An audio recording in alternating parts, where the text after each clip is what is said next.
بسم اللہ الرحمن الرحیم۔ اردو میں آج کا جو ہمارا ٹاپک ہے وہ تشبیہات ہے۔ سب سے پہلے تعریف دے کے تشبیہ کا مطلب ہے مانند کی طرح، یعنی ایک چیز کو مشترکہ خصوصیت کی بنا پر دوسری چیز کے مانند قرار دینا تشبیہ کہلاتی ہے۔ تشبیہات کے استعمال سے کلام میں حسن اور دلکشی پیدا ہو جاتی ہے۔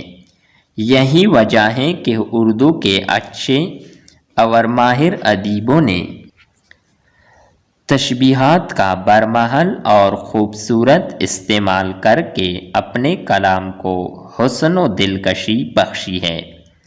مشہور تشبیہات کی ایک فہرست ہے کہ تلوار کی طرح تیز، یہ ایک تشبیہ ہے۔ اسی طرح ہے انگاری کی طرح سرخ، اسی طرح ہے رات جیس کڑک، ٹیپو کی طرح بہادر،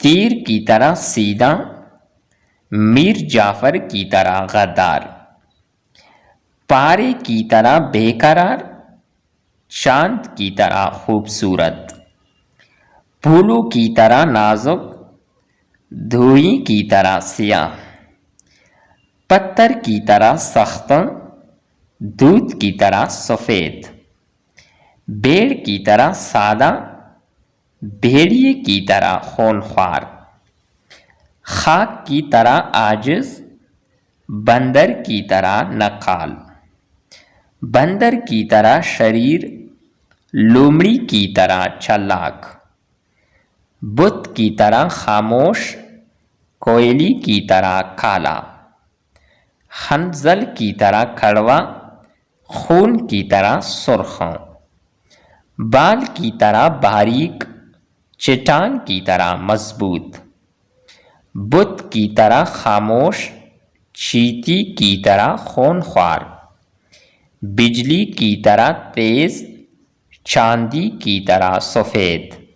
یہ تھی ہماری آج کی ویڈیو تشبیہات کے حوالے سے، جس کی ہم نے تعریف بھی کی اور ساتھ میں مشہور تشبیہات کا ایک فہرست بھی آپ کے سامنے واضح کرنے کی کوشش کی۔ نیکسٹ ویڈیو کے ساتھ دوبارہ ملتے ہیں۔ خدا حافظ۔